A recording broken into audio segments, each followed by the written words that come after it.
নারায়ে তাকবীর, নারায়ে তাকবীর, নারায়ে তাকবীর। আল কোরআনের আলো সংসদে চালো, নারায়ে তাকবীর। আসসালামু আলাইকুম ওয়া রাহমাতুল্লাহি ওয়া বারাকাতুহু। ইন্নাল হামদালিল্লাহি ওয়াস সালাতু ওয়াস সালামু আলা রাসূলিল্লাহ। আম্মা বা'দু ফাউযু বিল্লাহি মিনাশ শাইতানির রাজীম। বিসমিল্লাহির রাহমানির রাহিম।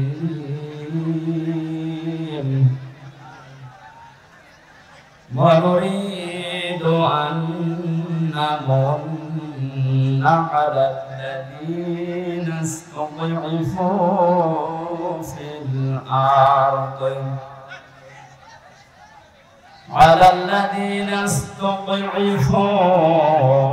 ফিল আরদি ওয়া নাজ'আলাহুম আইম্মাতাও ওয়া নাজ'আলাহুম ওয়ারিসিন।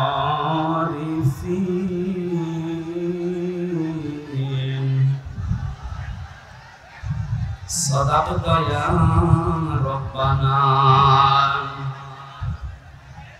ওয়া ক্বালা তাআলা ফি শানিল হাবিবি লাকাদ কানা লাকুম ফি রাসূলিল্লাহি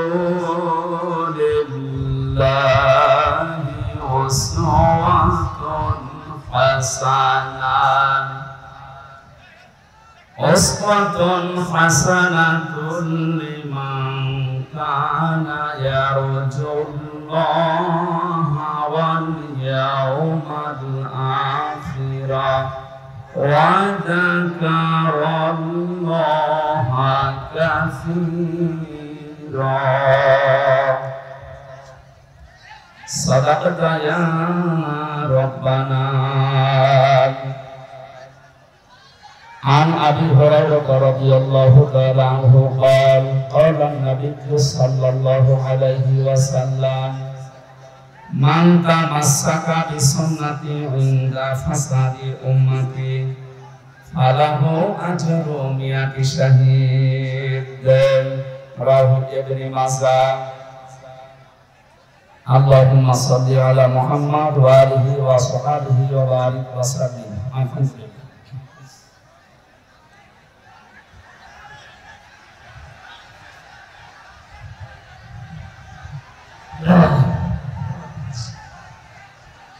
কথাটা বন্ধ করেন, যা করবেন করে কথা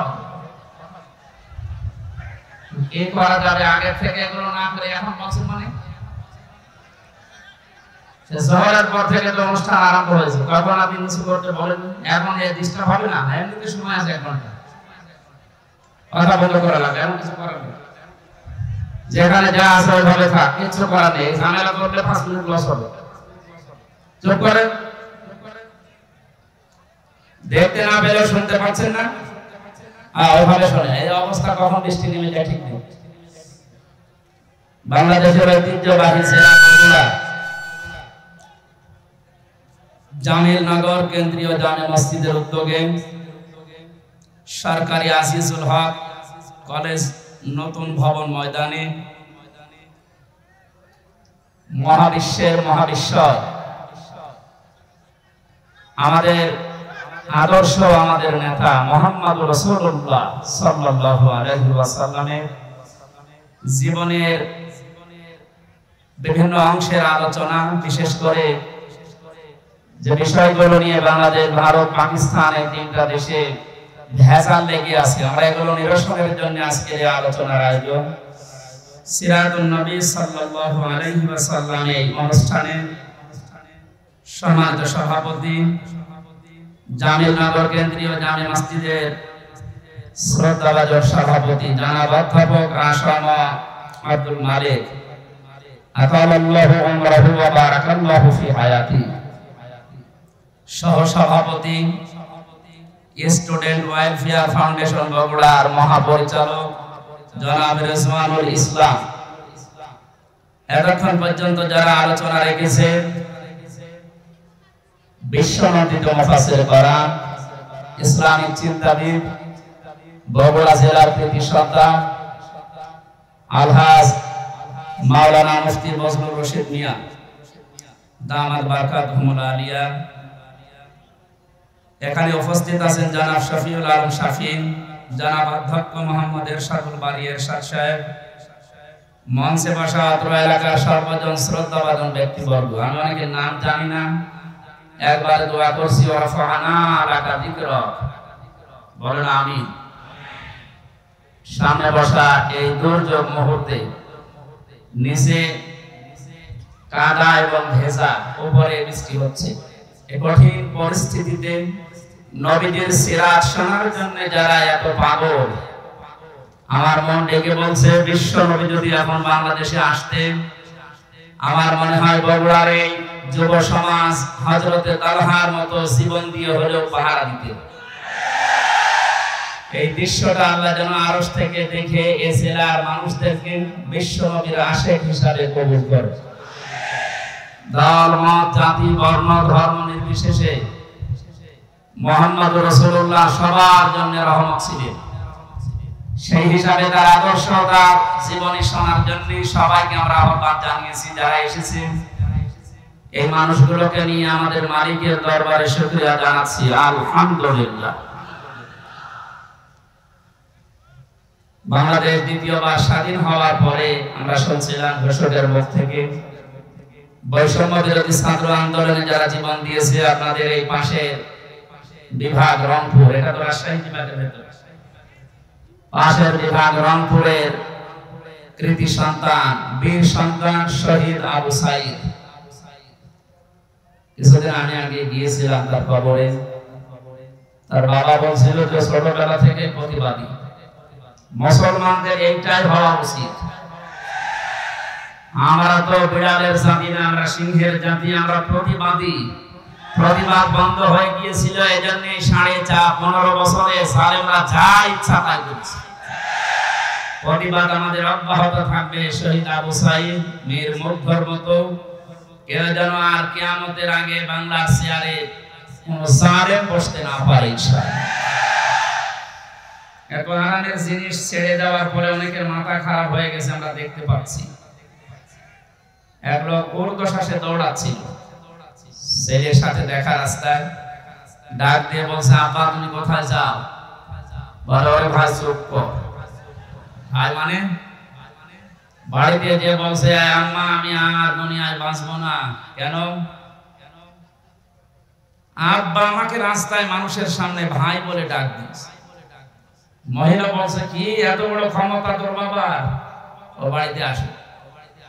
বাড়িতে আসার পরে জিজ্ঞাসা করছে, ওগো তুমি নাকি রাস্তায় লোকের সামনে ছেলেকে ভাই বলে ফেলেছো? বলছে, ওরে মা, গরু হারালে এরকম হয়। 50-60 হাজার টাকার একটা গরু হারিয়ে গেলে যদি অবস্থা হয়, এরকম একটা অবৈধ রাষ্ট্র হারিয়ে গেলে কি অবস্থা হয় বুঝতে পারছেন না? মাথা এখনো ঠিক হয়নি। এজন্য গতকাল কেউ বলেছে আমি পদত্যাগ করিনি।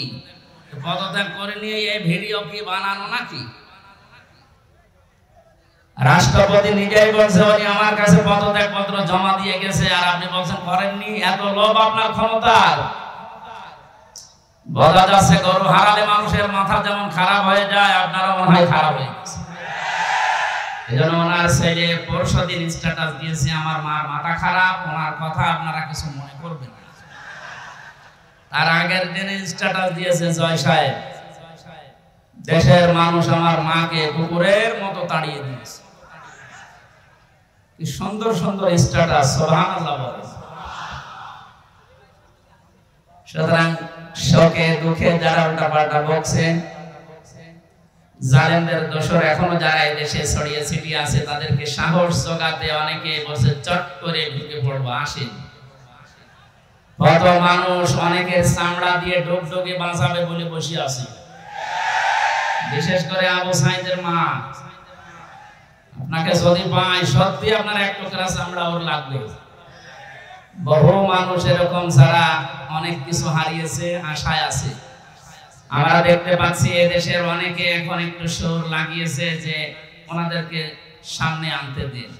এটা কিন্তু একটা টোপ, ভুলেও আপনি টোপ গিলবেন না। যদি বাইরে আসেন, এই যে জনপ্রশাসন মন্ত্রণালয়ের যিনি কালকে ধরা পড়েছিল, ও মনে করেছিল যে সব সহজ হয়ে যাচ্ছে, যে বের হয়েছে দরবেশের মতো ধরা খেয়েছে।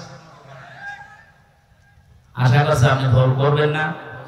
কোরআনে কারিমের এই অনুষ্ঠানে যেহেতু নবীর জীবনী শোনার জন্য আমরা এসেছি, এই পৃথিবীতে শ্রেষ্ঠ অনুষ্ঠান দুইটা, কোরআনের আলোচনা আর নবীজির আদর্শের আলোচনা। এর উপরে দুনিয়ার কোনো উত্তম আদর্শ, উত্তম আলোচনার অনুষ্ঠান নেই। এটা এখন ইবাদত চলছে, যে ইবাদতে কষ্ট বেশি হয় ওই ইবাদতে সওয়াব বেশি হয়। এই জন্য যেহেতু দুইটা অবস্থা, নিচে ভেজা উপরে বৃষ্টি পড়ছে, কঠিন অবস্থায় যারা আসলাম বলেন আলহামদুলিল্লাহ। দরুদ আর সালাম পড়ছি আমাদের নবী মুহাম্মদ রাসূলুল্লাহ সাল্লাল্লাহু আলাইহি ওয়াসাল্লামের প্রতি। অবস্থা ভালো না, এটা আমি খুব তাড়াতাড়ি করছি। কোরআনে কারিমের ৬৬৬৬ আয়াত থেকে মাত্র দুইটা আয়াত পড়েছি। সূরা কাসাসের ৫ নাম্বার আয়াত, সূরা আহজাবের ২১ নাম্বার আয়াত। আমরা দুইটা আয়াত থেকে, বিশেষ করে যেহেতু এটা সিরাতুন নবী সাল্লাল্লাহু আলাইহি ওয়াসাল্লাম মাহফিল, সেই হিসাবে সূরা আহজাবের ২১ নাম্বার আয়াতটা বেছে নিচ্ছি। সূরা কাসাসের যে সুসংবাদটা, এটা আপনাদেরকে শোনাতে চাই। আল্লাহ পাক বলেন, নুরিদু আন নামুন্না আলাল্লাযীনা ইসতাযিফু ফিল আরদি ওয়া নাজআলাহুম আইম্মাতাও ওয়া নাজআলাহুমুল ওয়ারিসিন। এই পৃথিবীর ময়দানে ফেরাউন ছিল, যতগুলো দল আছে কাউকে কিছু বলবো না, শুধুমাত্র মুসা আলাইহিস সালামের যে অনুসারী যে দল, এই দলকে আমি ধ্বংস করে দেব। হাজার হাজার বছর আগে ফেরাউন বুঝতে পেরেছিল এদেশে যেহেতু দল বিদলে বহু মানুষ বিভক্ত হয়ে আছে, কোন দলের দ্বারা তার ক্ষতি হওয়ার সম্ভাবনা নেই। একটা দলের দ্বারা তার ক্ষতি হওয়া, তার রাজত্ব, তার সিয়ার চলে যাওয়ার সম্ভাবনা আছে, সেটা মুসা নবীর দল। এজন্য বড় টার্গেট ছিল এই দলটাকে। হাজার হাজার বছর পর 2009 সাল থেকে 24 সাল পর্যন্ত পৃথিবীতে লেডি ফিরাউন যারা এসেছে, তার ভেতরে অন্যতম আমরা অনেককে পেয়েছি। তারাও বুঝে ফেলেছে এদেশে হাজারো দল আছে, কারো দ্বারা সিয়ারের ক্ষতি হওয়ার সম্ভাবনা নেই। একটা দলের দ্বারা এদেশের সিয়ার নড়ে যাওয়ার সম্ভাবনা আছে। সে দলের ভেতরে আমরা 4টা জিনিস পেয়েছি। কোন দল যদি কেউ গঠন করে, সূরা আলে ইমরানের ভেতরে 4টা বিষয় আল্লাহ জানিয়েছেন। 104 নাম্বার আয়াত। দল করতে আমরা জানি 4টা জিনিস লাগে। 1 নম্বরে নেতা লাগে। কি লাগে? নেতা ছাড়া দল হয়? কোরআনে কারিমের জন্য বিশ্ব নবীকে আল্লাহ হে নেতা এই শব্দ বলে ডাক দিয়েছেন। ইয়াসিন।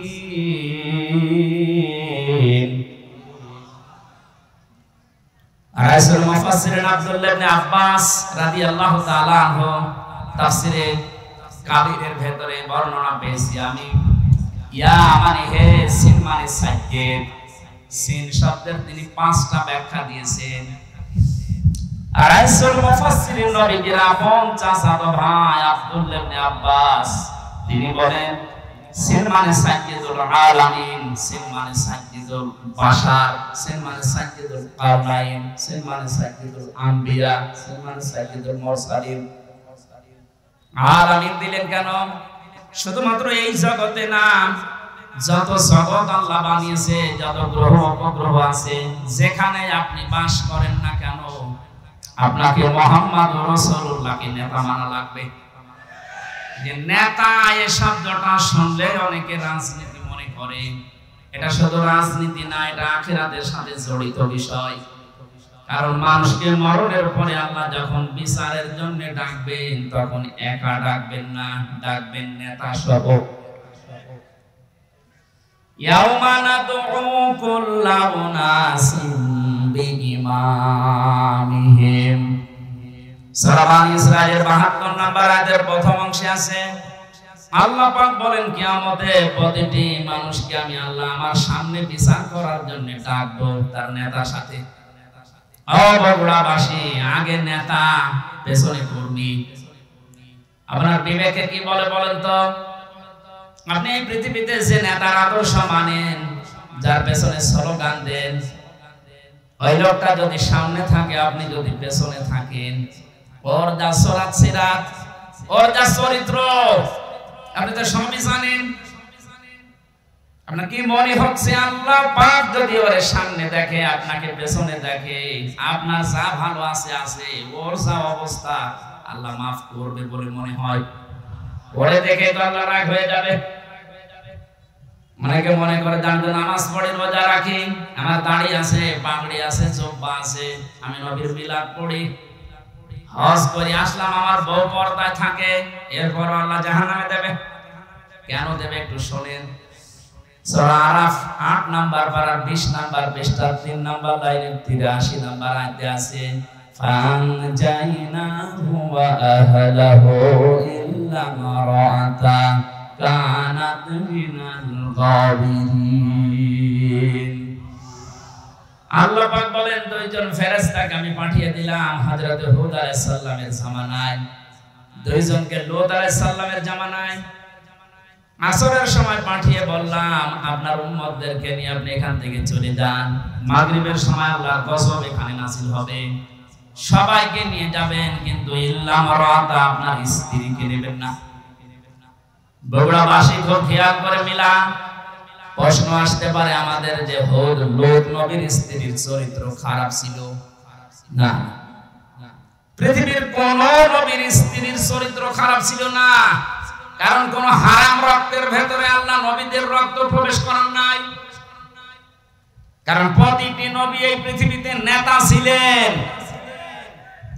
নেতাদের চরিত্র যদি খারাপ হয়ে যায় পেছনে যারা আসবে ওদের চরিত্র আরো খারাপ হবে। কোন নবীর রক্ত আল্লাহ হারাম রক্তের ভেতরে প্রবেশ করার নাই। অথচ পৃথিবীতে আমরা অনেককে দেখি বিশ্ব নেতা বলে দাবি করে, অথচ জন্মের ঠিক নেই। আপনারা আবার এই দেশে মনে করেন না, অনেক দেশে আছে, তাদের জীবনীগুলো পড়লে দেখা যায় বাবা এক ধর্মের, মা আর এক ধর্মের, ও জন্মের ঠিক থাকে কি করে? নেতা হওয়ার জন্য যে আদর্শগুলো ৭টা পেয়েছি আমি আয়াতের তাফসিরে। হযরত লূত নবী আলাইহিস সালামের যত কিছু ছিল সবকে আপনি নিতে পারবেন, কিন্তু স্ত্রীকে নেবেন না, যদিও তার চরিত্র খারাপ ছিল না। লূত নবীর স্ত্রীর চরিত্র ভালো ছিল, সে চরিত্রহীনা ছিল না, কিন্তু যখন আল্লাহ গজব দিলেন তার স্ত্রীকে আল্লাহ ধ্বংস করে জাহান্নামে দিয়ে দিলেন। আমি একটা দুইটা না, যতগুলো তাফসীর আমার জীবনে দেখেছি সব মুফাসসির আয়াতের ব্যাপারে একমত। আমি এটা প্রথমে বুঝছিলাম না, জেলখানা যাওয়ার পরে আপনাদের এই পাশের বিভাগ রংপুর বিশ্ব ইসলামী আন্দোলন বাংলাদেশ জামাত ইসলামের সহকারী সেক্রেটারি জেনারেল ছিলেন জনাব এটিএম আজহারুল ইসলাম। মাঝে মাঝে আমার কাছে বই পাঠাতেন, প্রোডাক্টিভ মুসলিম বলে একটা বই আছে, ওনার কাছে প্রায় ১৭ উপরে বই ছিল, কিন্তু হিন্দু কারারক্ষী, এই কারণে ওনার কাছে বই থাকতে দিত। বই যদি কাছে থাকতে না দেয় বাধ্য হয়ে যারা ইসলাম বোঝে, ইসলাম প্রচার করে এরকম মানুষের কাছে পাঠিয়ে দিত। আমার সাথে যেহেতু পরিচয় ছিল এই জন্য মাঝে মাঝে কারারক্ষীদেরকে বলতো হামসাকে বইগুলো দিয়ে আসো, বা যেন শেষ করে, করার পরে যেন বাইরে এগুলো প্রকাশ করে। তার ভেতরে এই তথ্যটা পেয়েছি। লূত নবীর স্ত্রীর চরিত্র ভালো, সে চরিত্রহীনা ছিল না, তারপরও আল্লাহ তাকে ধ্বংস করে দিয়েছেন একটাই মাত্র কারণ। সব মুফাসসিররা জানিয়েছেন সে তলে তলে চরিত্রহীন লোকদেরকে সাপোর্ট করত। বগুড়াবাসী আপনি এখান থেকে কিছু নেবেন না, আপনার চরিত্র ভালো, আপনি নামাজ পড়েন, রোজা করেন, আপনার বউ পর্দায় থাকে, কিন্তু এমন মানুষকে আপনি সাপোর্ট করেন যার চরিত্র ভালো না। এরকম মানুষ দেশে নেই। লোক নবীর স্ত্রীকে যদি আল্লাহ চরিত্রহীনদের সাপোর্ট করার কারণে জাহান্নামে দেয়, আপনাকে দেবে না মানে? এখানে যার পেছনে থাকবেন খুব খেয়াল করে, এটা দুনিয়ার বিষয় হলে আল্লাহর কসম আমি বলতাম না, এটা সম্পর্ক আখিরাতের সাথে। এই পৃথিবীর ময়দানে যার আদর্শ ঠিক নেই, নেতা ঠিক নেই, এ মারা যাওয়ার পরে কিতাবুল মুফরাদের ভেতরে হাদিস পেয়েছি, আলাদাবুল মুফরাদ, ও মরণের সঙ্গে সঙ্গে বিনা হিসাবে বিনা বিচারে জাহান্নামী। আমি আপনাদেরকে বাঁচাতে এসেছি। এখন যদি আপনি বাঁচতে না চান, জান আপনার বিবেকের উপরে ছেড়ে দিলাম। আমি দেখতে পাচ্ছি কোরআনের চোখ লাগিয়ে যে আপনি জাহান্নামে যাচ্ছেন।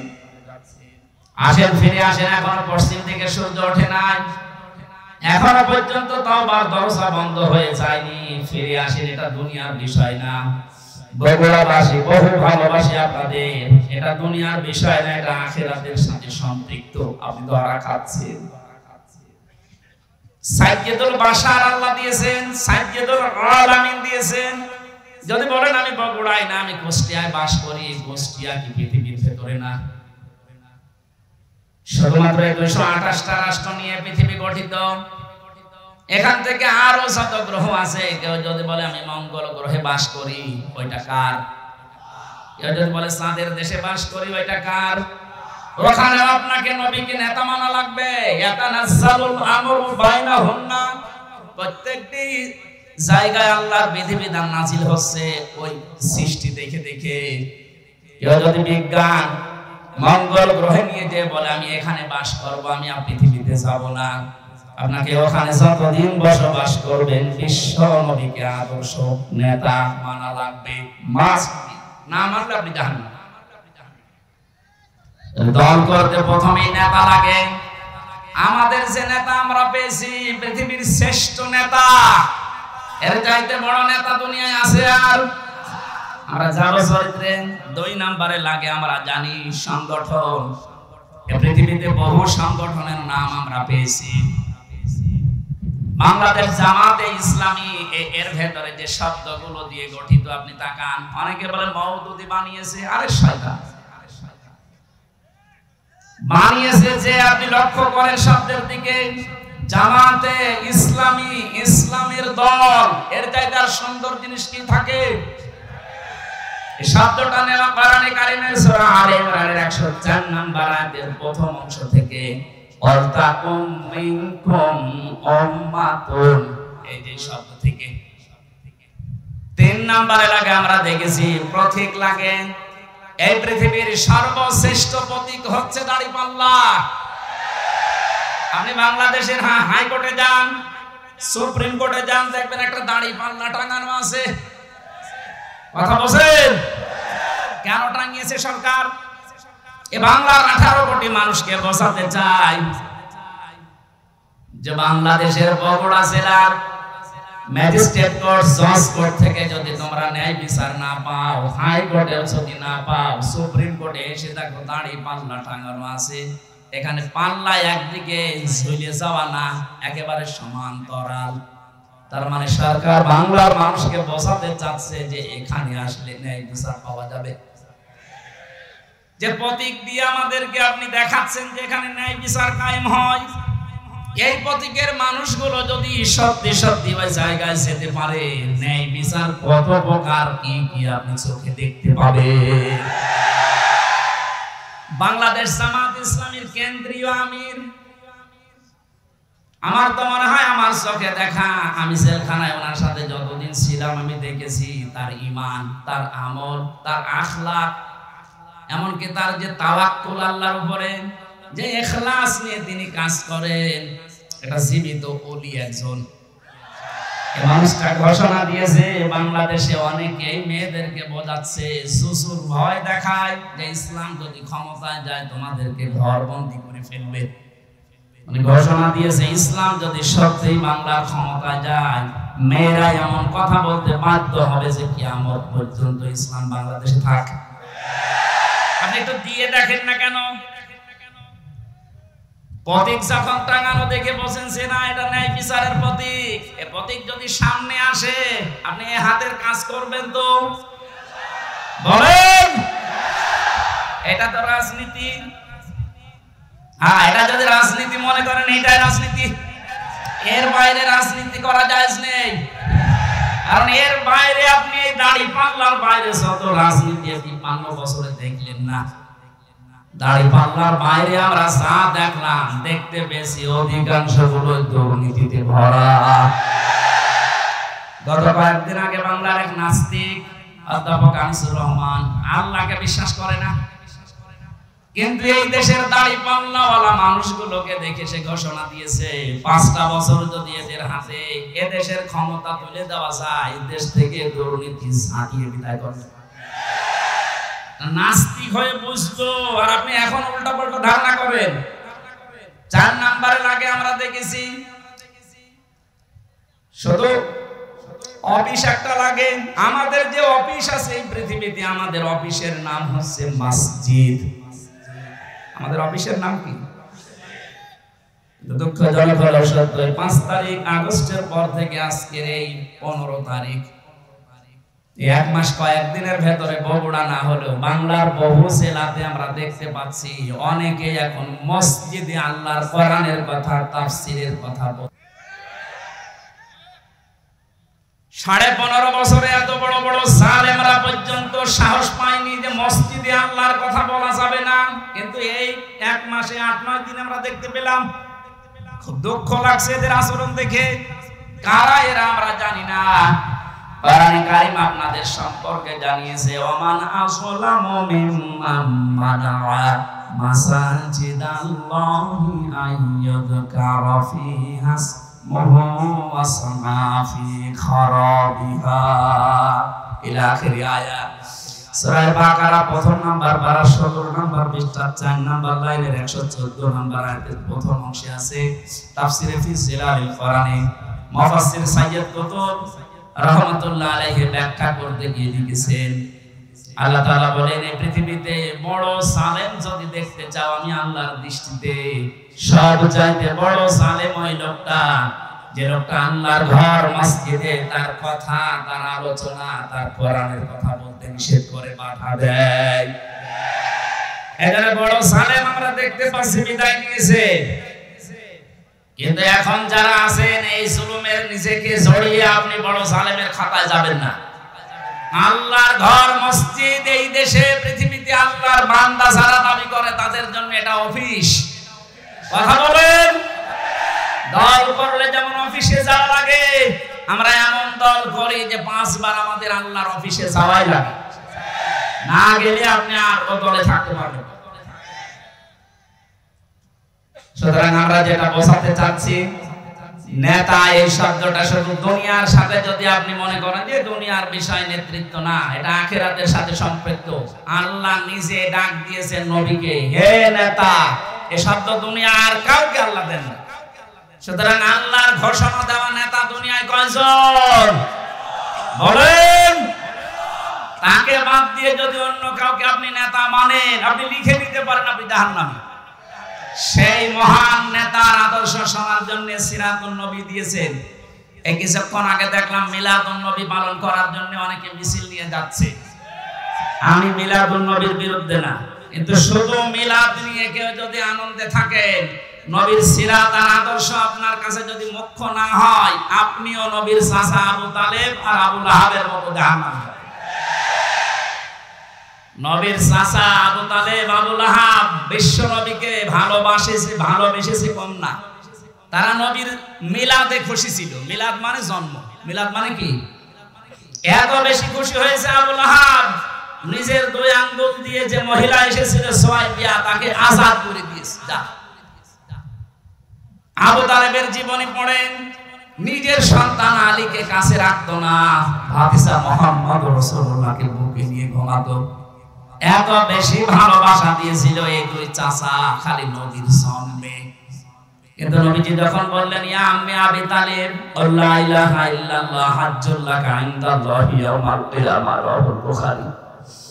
ও চাচা, জোরে বলা লাগবে না, শুধু আমার কানের কাছে মুখটা নিয়ে আস্তে করে বলেন লা ইলাহা ইল্লাল্লাহ মুহাম্মাদুর রাসূলুল্লাহ বলার দরকার নেই, ওটা আমি নিজে জানি।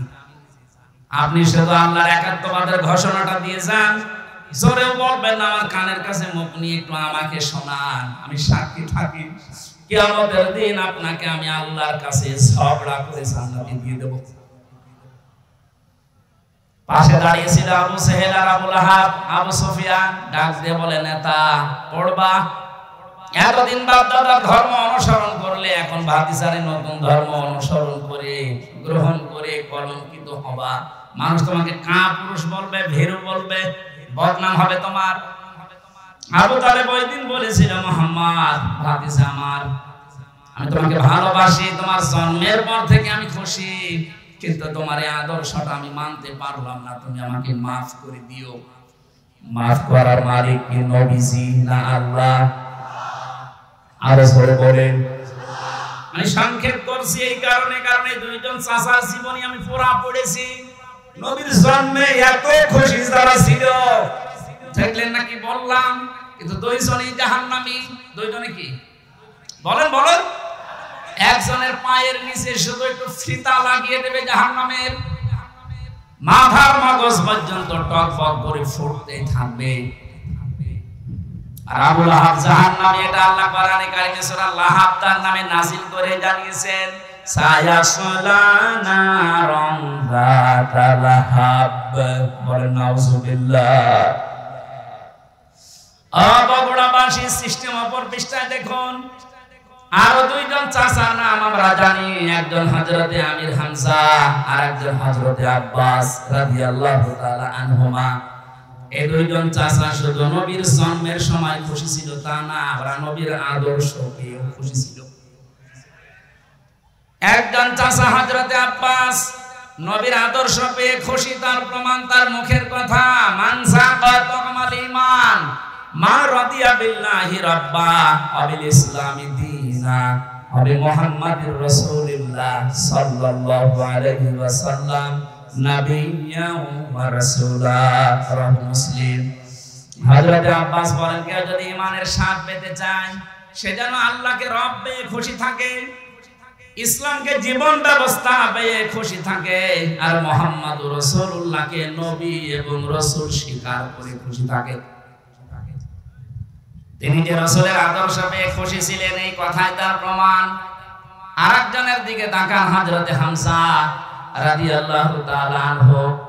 নবীদের আদর্শ মানতে গিয়ে নিজের শরীরকে উহুদের ময়দানে ৭০ টুকরা করেছেন, নবীর আদর্শ ছেড়ে দেননি। তার জীবনী পড়তে গিয়ে পেয়েছি, হযরতে হামজাকে ওরা এত টুকরা করেছিল, লজ্জাস্থান পর্যন্ত কেটে বাঁধিয়ে দিয়েছে। শেষ পর্যন্ত বিভিন্ন জায়গায় পাহাড়ে লতা পাতা দিয়ে নবীজি তার লাশটা যখন ঢাকলেন, মাথা থেকে পা পর্যন্ত তার নিজের পাগড়ি দিয়ে ঢেকে দিলেন, পাহাড়ের লতা পাতা দিয়ে পায়ের শেষ অংশে ঢেকে দিলেন, ডাক দিয়ে বললেন, রব্বুল আলামিন, আমার এই চাচা হামজার উপরে আমি এই পর্যন্ত খুশি আছি, হে আমার মালিক, তোমাকে বলছে তুমি আমার চাচা হামজার উপরে খুশি হয়ে যাও। বগুড়াবাসী, আগে দুইজন চাচাও তো আদর করেছে, মহব্বত দেখিয়েছে, ভালোবেসেছে, কিন্তু জন্মে কথা বলেন না কেন? ওই দুইজন চাচার শুধু মহব্বত ছিল, ভালোবাসা ছিল, আদর ছিল, জন্মে মিলাদে, কিন্তু আদর্শ মানতে তারা নারাজ। এই দুইজন চাচা জন্মেও খুশি, আদর্শ পেয়ে খুশি, তাদের জন্য নবীজির বক্তব্য দেখে, হে আমার মালিক, আমার চাচা হামজার উপরে আমি এ পর্যন্ত খুশি আছি, তোমাকে বলছি তুমি আমার মালিক হিসাবে আমার চাচার উপরে খুশি হয়ে যাও। নবীজি যদি কথা বলে কারো পক্ষে আল্লাহ খুশি না হয়ে পারবে? বুঝতে পারলাম এই চারজনের জীবনী পড়ে দুইজনে শুধু মিলাদ নিয়ে খুশি, জাহান্নামী। দুইজনে মিলাদেও খুশি, সিরাতেও খুশি, এজন্য দুইজনে জান্নাতি। আশা করছি আমার কথা অর্থ বুঝেছেন। এবার আসেন, কেন বিশ্ব নবী মুহাম্মদ রাসূলুল্লাহকে এই পৃথিবীর ময়দানে আদর্শ হিসাবে মেনে নেওয়া লাগবে। আমি 27টা কারণ পেয়েছি কোরআন আর সিরাতের কিতাবে। একটা একটা করে যে কয়টা বলা যায় দেখি। রব্বুল আলামিন বলেন, লাকাদ কানা লাকুম ফি রাসূলিল্লাহি উসওয়াতুন হাসানাহ ইলা আখির আয়াত। অবশ্যই আমি তোমাদের জন্য মহত্তম আদর্শ লুকিয়ে রেখেছি আমার রাসূলের জীবনে। আমার এখানে দুইটা প্রশ্ন। আল্লাহ পাক বিশ্বনবী মুহাম্মদ রাসূলুল্লাহর নাম জানতেন না? কথা বলেন না কেন? ওনার নাম যে মুহাম্মদ, এই শব্দটা আল্লাহ জানতেন না? ফি রাসূলিল্লাহ দিলেন কেন? আমাদের আদর্শ মানা রাখবে মুহাম্মদ ইবনে আব্দুল্লাহকে না রাসূলুল্লাহকে। এবার আমার প্রশ্ন, উনি রাসূল হয়েছিলেন কি জন্মেই? বলেন।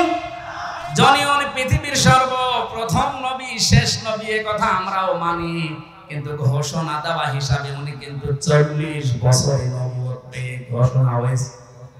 ওরা আরব সাহানে 40 বছরের আগ পর্যন্ত কেউ নাকি নবী বলতো না, বলতো মুহাম্মদ ইবনে আব্দুল্লাহ। বলেন। উনি রাসূলুল্লাহ হয়েছেন, নবী হয়েছেন কত বছর বয়সে? আরো জোরে।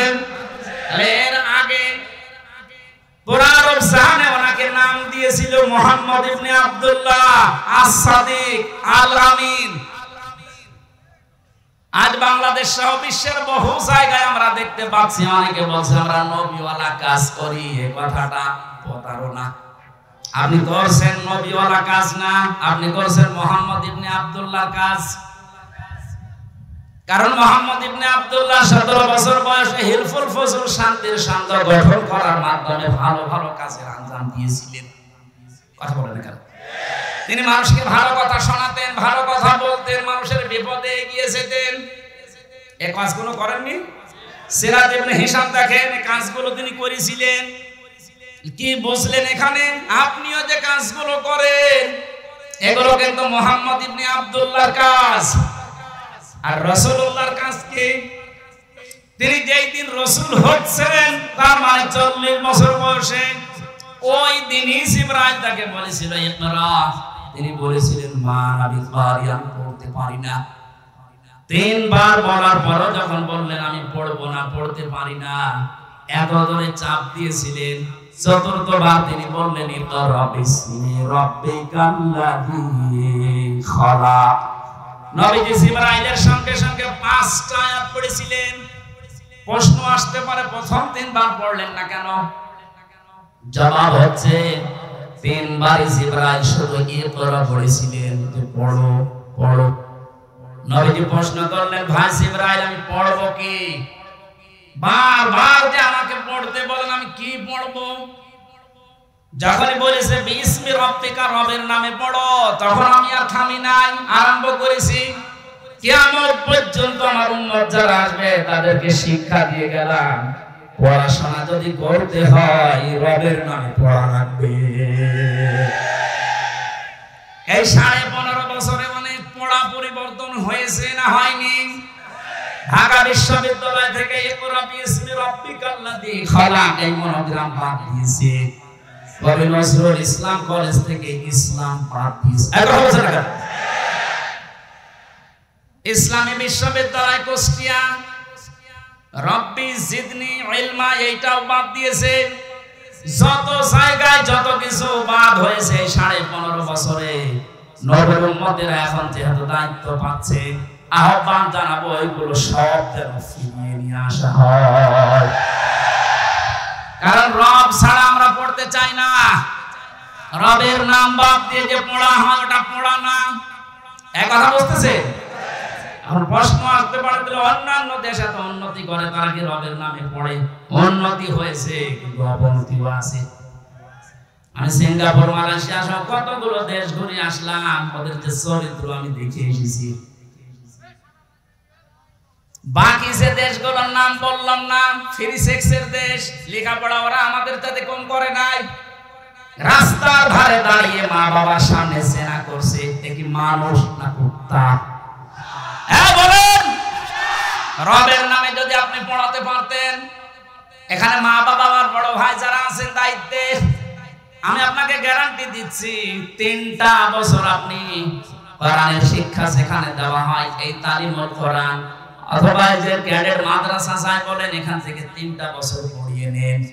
বাকি ওকে ডাক্তার বানাবেন, ইঞ্জিনিয়ার বানাবেন।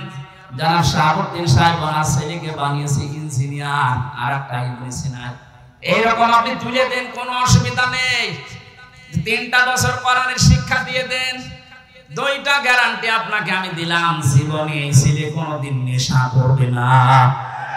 যদি শয়তানের ধাক্কায় পড়ে কোনোদিন করেও ফিরে আসবে, কারণ নূর আছে ভেতরে। 2 নম্বরে জীবনেও কোনোদিন আপনাকে বৃদ্ধাশ্রমে দেবে না। আশা করছি আপনি কাজে লাগাবেন। নবী মুহাম্মদ রাসূলুল্লাহ বললেন, জিবরাইল পড়তে বললে কি পড়বো? সেই বলেছে রবের নাম ধরে পড়া আরম্ভ করেছেন। আজকে আমাদের এই দেশে সুর হবে সিরাতুন নবীর আসল, যে আমরা রব ছাড়া অন্যের নামে পড়তে চাই না। অনেকে বাবার নামে পড়া আরম্ভ করেছিল। কিসের বাবা? আমরা পড়তে চাই কার নামে বলেন? ফিরে আসলেন ওখান থেকে, ডাক দিয়ে বললেন, সাম্মেলনি সাম্মেলনি ইয়া খাদিজা, আমি ভয় পেয়েছি, আমাকে ছড়িয়ে দাও কম্বল দিয়ে। হযরতে খাদিজা বলেছিলেন, স্বামী আল্লাহি কাল্লা, 2 বার কসম দিলেন, আল্লাহি আল্লাহর কসম, কাল্লা কখনো না, লা ইখসিকাল্লাহু আবাদান। এতটুকু শব্দের ভেতরে খাদিজা 3 বার আল্লাহর নাম বলেছেন, অথচ তিনি তখনও মুসলমান হননি। একটা অমুসলিম কসম দেওয়ার সময় একটা বাক্যে 3 বার আল্লাহর নামের ঘোষণা দেয়, আর দেশে হাজারো মুসলমান আমরা দেখি কসম দেওয়ার সময় কসম দিয়েছে বাবার নামে। তাও জীবিত বাবা হলে হয়, কবে মরে গেছে সে বাবার নামে। এখান থেকে একটা মাসলা বের হয়, কসম দেওয়ার জন্য আল্লাহ বাদে কারো নামে কসম দেওয়া জায়েজ নেই, হারাম। সুতরাং আল্লাহ বাদে কারো নামে আর কসম দেবেন বলেন? বিশ্বনবী এসে 5টা কথা শুনলেন খাদিজার কাছে। প্রথম নাম্বারে বলেছিলেন, স্বামী আমার ভয় পাবেন না, আল্লাহ কখনো আপনাকে অপমান অপদস্থ ভয় দেখাতে পারে না, কারণ আপনি আত্মীয়তার সম্পর্ক ঠিক রাখেন। ও বাংলার মুসলমানেরা, যারা রক্তের সম্পর্কগুলো ঠিক রাখে, আত্মীয়তার সম্পর্কগুলো জুড়ে রাখে, তাদেরকে আল্লাহ পাক নির্ভয় করে দেয়। পৃথিবীর কেউ তাদেরকে ভয় দেখাতে পারে না। আর আমরা দেখি এগুলো যারা ঠিক রাখে না, তাদের মনের ভেতরে হাজারো অজানা ভয়।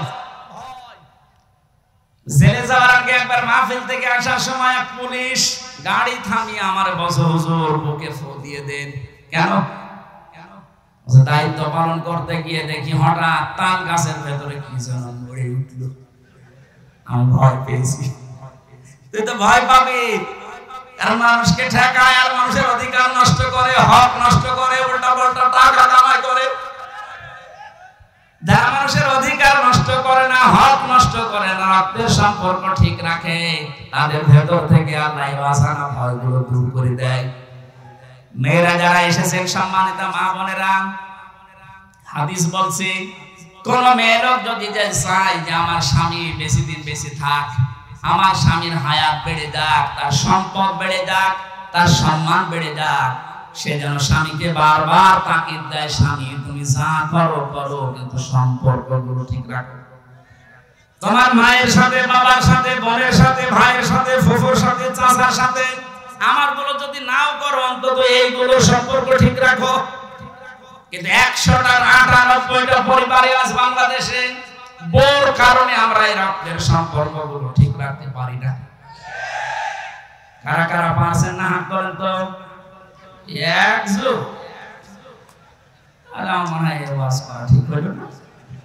ঠিক আছে, বাকিগুলো আমরা তো অন্তত ভালো আছি, আমাদের পরিবারের সমস্যা নেই, আলহামদুলিল্লাহ। বগুড়ার মা বোনেরা আমাদেরকে ধন্যবাদ। এই একটা লোক একটু সমস্যা আছে, পরে বের করে দেবে না। আমি শুধু হাসির জন্য বলি না, আমি কিন্তু বাস্তব বলছি। হাজারো পরিবারে আজ স্ত্রীর কারণে নিজের মা বাবার সাথে আমরা সম্পর্ক নষ্ট করে ফেলি। আমার বোনের সাথে সম্পর্ক আমার রক্তের, কিসের বলেন? এখন যে জল্লাদ আছে কেন্দ্রীয় কারাগারে, এর নাম হচ্ছে ইলিয়াস। এই লোকটা ফাঁসি হয়েছে বউ মারার কারণে, বউ হত্যা করেছে, এই কারণে ফাঁসি, এখনো যাবজ্জীবনে আছে। এখন 22 বছর জেল খাটা লাগবে, এখন ফাঁসি দেয় মানুষকে। ও একদিন এসে বলছিল, হামজা ভাই আমার জীবনের এই কাহিনী। 17 বছর ছিল সৌদি আরব, বিয়ে করার পর 35 না 36 বছর বয়সে বিয়ে করেছে। কয়েক বছর যেতেই বর সাথে আর মার সাথে কোনো মিল নেই। আমি আমার বোনকে কিছু দিলেই বউ মন খারাপ করে, মাকে কিছু দিলেই মন খারাপ করে। শেষ পর্যন্ত কি করবো, ওরে আমি একটু সতর্ক করার জন্য একটা থাপ্পড় দিয়েছিলাম, এক থাপ্পড়েও সাতাম দিয়েছে। এখন আমার এই যে জেল, 22টা বছর জেলে থাকা লাগবে। 30 বছর জেল হয়েছিল, আমি কাজকর্ম করি, এই কারণে আমার 22 বছর। বলেন একটা লোক ওইদিকে গেল 34-35 বছর, এদিকে 22 বছর, ওর জীবনে আর কি থাকবে বের হলে? ওকে খুব বড় অপরাধ করে গিয়েছে জেলে। এই পারিবারিক জীবনের একটা ঠুনকো বিষয় নিয়ে এদের সম্মানিত মা বোনেরা যারা বিভিন্ন জায়গায় বসে শুনছেন, আপনি মনে করেন নামাজ পড়া, রোজা রাখা, কালো বোরকা পরে আমি বগুড়ায় ঘুরি, আমি জান্নাত যাব না? জান্নাত আপনার কারণে আপনার স্বামী তার মা বাবার সাথে, তার বোনের সাথে, ভাইয়ের সাথে সম্পর্ক ঠিক রাখতে পারে না। আমি কি বেশি বলে ফেললাম? বগুড়া মনে হয় এখন শুরু হয়নি, এগুলো কুষ্টিয়া চলছে। আশা করছি মা বোনেরা খাদিজার মতো আচরণ করবে, বলেন আমিন। তিনি বললেন 5টা কথা, ওখান থেকে নিয়ে গেলেন, বলেন চলেন আমার ভাই ওরাকা ইবনে নাওফেল আছে, চাচাতো ভাই ওরাকা ইবনে নাওফেল তাওরাতের ইনজিলের পণ্ডিত ছিলেন। তিনি নবীজির এই কথাগুলো শুনে বললেন, মুহাম্মদ সুসংবাদ, ওয়েলকাম তোমাকে, কারণ এর আগে মুসা নবী, ঈসা নবীর কাছে এই ফেরেশতা এসেছিল, ভয় পাবেন না আপনি। কিন্তু আমার আশঙ্কা হচ্ছে, আমি কিতাব পড়ে যেটা দেখতে পেয়েছি, আপনাকে আল্লাহ যেটা দিলেন, আপনি এখন নবী রাসূল। এই নবী রাসূল যারাই হয়েছিল, মুসা নবী, হযরতে ঈসা নবী, তারা রাসূল ছিলেন, কিতাব পেয়েছিলেন, জিবরাইল এসেছিল। এজন্য এলাকার মানুষেরা তাকে এলাকায়ও থাকতে দেয়নি, হত্যা করার জন্য চেষ্টা চালিয়েছে। আপনার কপালে এটা আসবে, জাতির লোকেরা আপনাকে শেষ পর্যন্ত দেশ থেকে তাড়িয়ে দেবে। আমি যদি ওই সময় বেঁচে থাকি, আমি তোমাকে সাহায্য করব। ও বগুড়াবাসী যারা বলেন নবীওয়ালা কাজ করি, নবী তো নবী 40 বছর হওয়ার পরে কাজ শুরু করেছিলেন। কাজ শুরু করার পরে তার প্রথম ঘোষণা যে আপনি দেশে থাকতে পারবেন না। 82 বার নবীকে হত্যা করার জন্য টার্গেট নিয়েছিল ইহুদিরা। সুতরাং নবীওয়ালা কাজ এই পৃথিবীতে তারা করছে যারা 24 ঘন্টা নবীর মতো আতঙ্কে থাকে, আর যাদের কোনো চিন্তা নেই, দুশ্চিন্তা করে ফুর্তি করছে। এই মানুষগুলো নবীওয়ালা কাজ না, এদের মুহাম্মদ ইবনে আব্দুল্লাহর কাজ হচ্ছে। নবীওয়ালা কাজ করতে হলে অবশ্যই 40 থেকে 63 এই 23 বছর অনুসরণ করা লাগবে। কথা বলে না কেন? এবার আসেন কেন করা লাগবে। 1 নম্বরে বিশ্ব নবীকে উসওয়াতুন হাসানা, এই শব্দটা আল্লাহ এমনি দেয়নি, দুনিয়ার কারো নামের আগে পরে এই শব্দটা আপনি দেখবেন না। ইব্রাহিম নবীর নামের আগে পরে আছে, সেটা আলাদা বিষয়, কিন্তু মুহাম্মদ রাসূলুল্লাহকে দিয়েছেন আল্লাহ। আমি 27টা কারণ বলছি। 1 নম্বরে বিশ্ব নবী মুহাম্মদ রাসূলুল্লাহর জীবনী আমাদের কাছে পরিষ্কার, এই কারণেই তিনি একমাত্র আদর্শ। দুনিয়ায় যার অনুসরণ আপনি করেন, কেউ বুকে হাত দিয়ে বলতে পারবেন না যে দেশে বঙ্গবন্ধু, জিয়াউর রহমান, মতিয়ার রহমান নিজামী, চারমোনাই পীর, যারা ছয় দলে আছে, কেউ গ্যারান্টি দিতে পারবেন না যে আমার নেতার চরিত্র 100% পরিষ্কার। পারবেন না। অথচ নবীজি নিজে জানিয়েছিলেন, আমার স্ত্রীরা, হে আমার সাথীরা, হে আমার সাহাবীরা, দিনের আলোতে রাতের আধারে আমার ভেতরে যা দোষত্রুটি দেখতে পাও সব খুলে খুলে মানুষকে বলে দাও। এটা বলার মতো মানুষের পৃথিবীতে আমরা কাউকে পাইনি। কারো জীবনী আমাদের কাছে পরিষ্কারও না, কারণ সে ছোটবেলায় কি করেছে, কার মুরগি চুরি করেছে, কার কাঁঠাল চুরি করেছে আমরা জানি না। কথা বলে না কেন? অথচ তার 63 বছরের জীবনে আপনি একটা কলম লাগাবেন সে জায়গাও পাবেন না। কি সুন্দর কথা আল্লাহ তার নামে দিয়েছেন, খুলুকিন আযীম। আযীম শব্দটা বিশাল শব্দ। আল্লাহ বলেন এই নামটা আমি শুধু মুহাম্মদুর রাসূলুল্লাহর চরিত্রে ব্যবহার করেছি। ইসমাঈল নবীকে আমি একটা নাম দিয়েছিলাম, আমার নাম গোলামিন হালিম, আমার সহনশীল বান্দা। ইসহাক নবীকে আমি একটা নাম দিয়েছিলাম গোলামিন আলিম, আমার জ্ঞানী বান্দা। মুহাম্মদুর রাসূলুল্লাহকে যে নাম দিয়েছি এটা খুলুকিন আযীম, আমার মহান চরিত্রের বান্দা। কিয়ামত পর্যন্ত মানুষ কুল কিনারা পাবে না এর আদর্শ অনুসরণ করে। জোরে বলেন আল্লাহু আকবার। আমি যে কথাটা এ পর্যন্ত নিয়ে আসতে চাই, দুনিয়ায় কারো জীবনী আমাদের কাছে যেহেতু পরিষ্কার না, পরিচ্ছন্ন না, এজন্য একমাত্র আদর্শ আমরা কাউকে মানি না, আমরা মানি মাত্র মুহাম্মদুর রাসূলুল্লাহ সাল্লাল্লাহু আলাইহি ওয়াসাল্লামকে। দ্বিতীয় নম্বরে আমি পেয়েছি বিশ্বনবীর একমাত্র আদর্শ হওয়ার কারণে পৃথিবীর যত সম্পদ আল্লাহ দিয়েছেন তিনি ছিলেন শ্রেষ্ঠ সম্পদ। কি ছিলেন? সূরা ইউনূসের 58 নম্বর আয়াতে আল্লাহ তাআলা ঘোষণা দিয়েছেন, এই পৃথিবীতে যত নিয়ামত আমি তোমাদের জন্য দিয়েছি সর্বোত্তম সর্বশ্রেষ্ঠ সম্পদের নাম হচ্ছে মুহাম্মদুর রাসূলুল্লাহ। ফাবিযালিকা ফালিয়াফরাহু হুয়া খায়রুম মিম্মা ইয়াজমাউন। সুতরাং তোমরা যদি আনন্দ করতে চাও কারো আদর্শ পেয়ে, মুহাম্মদুর রাসূলুল্লাহর আদর্শ পেয়ে আনন্দ করো। দুনিয়ার শ্রেষ্ঠ সম্পদ এটা। জোরে বলেন আল্লাহু আকবার। 3 নম্বরে বেশি তিনি গোটা পৃথিবীর জন্য ছিলেন রহমত। যেখানে গিয়েছেন সেই জায়গা রহমতে ভরে গেছে। ওমা আরসালনাকা ইল্লা রাহমাতাল লিল আলামিন। আর রাহিকুল মাকতুবের ভেতরে আয়াতের ব্যাখ্যা পড়তে গিয়ে আমি পেয়েছি খাদিজাতুল কুবরা হযরত হালিমাতুস সাদিয়া বলেন, আমি যেখান থেকে কোলে নিয়েছি ওই জায়গা থেকে 6টা বছর আমি তাকে লালন পালন করেছি, কোনদিন অভাব কারে পরে আমি চোখে দেখি নাই। ধরে বলেন সুবহানাল্লাহ। 4 নম্বরে তিনি আমাদের আদর্শ, এটাই আমার আসল পয়েন্ট। এই পৃথিবীতে একজন মানুষকে শুধু অনুসরণ করলে, অনুকরণ করলে জীবনের গুনাহ মাফ হয়ে যায়, তিনি মুহাম্মদুর। পৃথিবীর কোন মানুষকে অনুসরণ করলে জীবনের গুনাহ মাফ হয় আমি কোরআনে পাইনি, শুধু একটা মানুষ। قل إن كنتم تحبون الله فاتبعوني يحببكم الله ويغفر لكم ذنوبكم والله غفور رحيم। 5 নম্বরে পেয়েছি তিনি আমাদের জন্য আলো বা লাইট।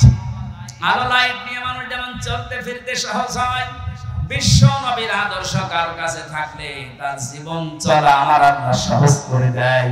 قد جاءكم من الله نور وكتاب مبين। বলেন আল্লাহু আকবার।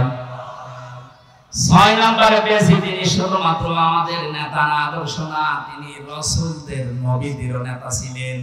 আল্লাহ সূরা ইয়াসিনের ভেতরে দিয়েছেন ইন্নাকা লামিনাল মুরসালিন। জোরে বলেন আল্লাহু আকবার। 7 নম্বরে তিনি উন্নত চরিত্রের অধিকারী ছিলেন পৃথিবীতে। 8 নম্বরে তার বক্ষ ছিল উন্মুক্ত। নবীর উম্মত বলে আজ আমরা যারা দাবি করছি, অনেকের মন সংকীর্ণ। এটা একটু ভালো করে শুনুন। আল্লাহ বলেন আলাম নাশরাহ লাকা সাদরা। হে নবী, আপনার সিনাকে আমি উন্মুক্ত করে দেইনি, আপনার বুক কি প্রসারিত করি নাই? বাংলাদেশের এখন যে অবস্থা, এখন এই আয়াতটা মেনে নেওয়া আমাদের 100 দরকার। আজ আমাদের অনেকের মন সংকীর্ণ, ন্যারো মাইন্ডের আমরা না। বুক উন্মুক্ত করা লাগবে, প্রশস্ত করা লাগবে বুককে মুহাম্মদুর রাসূলুল্লাহর মতো। এক কথা বলেন না কেন? এত বড় বড় অপরাধীকে যদি আল্লাহর নবী মাফ করে নিজের বুকের কাছে নিতে পারেন, যেটার আদর্শ ডাক্তার শফিকুর রহমান দেখাচ্ছে, তার মতো অত্যাচারিত নির্যাতনের শিকার তো আপনি হননি। তার ছেলে এখনো ছেলে, তার স্ত্রী অসুস্থ, তারপরে কঠিন পরিস্থিতিতে যদি তিনি উদার হয়ে সব ক্ষমা করে দিতে পারেন। আমাদের ছোটখাটো ভাইরা অনেকে ভুল করেছিল 15 বছরে, অনেক মানুষ তাদেরকে উল্টা পাল্টা নামে ডাকছে। আমার বিশ্ববিদ্যালয়ের বড় ভাই, এ নাটোরের সন্তান মাওলানা আব্দুল বারী রশিদি, আপনাদের বগুড়াতে এখন থাকে। ওনার জীবন চরিত্র নিয়ে অনেকে আমার কাছে মেসেজ পাঠায় যে উনি বাতিলের সাথে হাত মিলিয়ে এই কাজ করেছিল। আরে ভাই, বাস্তবতা, স্থান, কাল, পাত্র ভেদে কাজ করা লাগে। আমাদেরকে যারা দায়িত্ব দিয়েছিল জেলখানার ভেতরে, ওরা মানুষ নামে জানোয়ার ছিল। আমরাও যদি ওই আচরণ ওই সময় করতাম তো দুনিয়ায় আর বের হতে পারতাম না, ওখানে মরা লাশ হয়ে বের হতাম। এদেশে বহু জায়গা এরকম ছিল যেখানে স্থান, কাল, পাত্র ভেদে বাস্তবতার নিরিখে মিশা লেগেছিল। বাড়ি ভাই যদি ভুল করেও থাকে, উনি আল্লাহর কাছে জবাব দেবেন। ওনাকে বুকে টানতে আপনার এত উল্টা পাল্টা ফতোয়া আসে কোত্থেকে? উনি বিশ্ববিদ্যালয়ের সাংস্কৃতিক সম্পাদক ছিলেন ইসলামী ছাত্র শিবিরের। ওই পর্যায়ে না গেলে ওনার এমনি চেহারা দেখে নিয়েছিল। মানুষের মনের খবর যেহেতু আল্লাহ জানে, কি উদ্দেশ্যে কি করেছিল সেটা আল্লাহ জানে। উনি একটা মোনাজাত করেছিল, ওইটা নিয়ে আপনি ফতোয়াবাজি করেন, আপনার জীবনে ভুল নেই। এই জন্য কোন মানুষের ভেতরের অবস্থা যেহেতু জানেন না, উপরে কিছু দেখে আন্দাজে ধারণা করলে আপনার কবিরা গুনাহ হবে। আমি আশা করছি আপনার মুখ হবে উন্মুক্ত। আপনি রাসূলকে সিরাত শুনতে এসে তার আদর্শ মানার জন্য বসে আছে, আর আপনার মন এখনো পর্যন্ত ন্যারো মাইন্ডের হয়ে বসে আছে। এখন যে অবস্থা চলছে, আমরা যদি সব একটা একটা করে মাইনাস করে দিই, এই যে 14 ভাগ মানুষ এই দেশে এখনো জালেম আছে। জালেমের উত্তর শুনি, কালকে আন্তর্জাতিক রিপোর্ট পেয়েছি একটা, এদেশের 28 জন মানুষ 100 জনের 28 জন জাতীয়তাবাদী দল বিএনপি, যেটা নাম শুনি আমরা, এনাদেরকে সাপোর্ট করছে। জালেম যারা বিদায় দিয়েছে তাদেরকে 100 জনের 14 জন এখনো এই দেশে সাপোর্টার আছে। 100 জনের 58 জন ইসলামপন্থী মানুষ এই দেশে অলরেডি এখন তৈরি হয়ে গেছে। 1 মাস 8 দিনের যে অবস্থা দেখতে পাচ্ছি, আমার তো মনে হচ্ছে এই অবস্থা যদি চলতে থাকে 58 না 70 ভাগ হতে আর বেশি দিন দেরি হবে না ইনশাআল্লাহ। 53টা বছর বাবা চালিয়েছিল, চাচা চালিয়েছে, স্বামী চালিয়েছে, বউ চালিয়েছে, ভাইও চালিয়েছে। শুধুমাত্র কোরআন দিয়ে দেশ চললে কেমন দেখা যায় এটা বাকি আছে। এটা এবার দেখার সময় এসেছে। এটা দেখতে চান না যে এটা দিয়ে বাংলাদেশ চলুক? কারা কারা চান দেখেন? লিল্লাহি তাকবীর।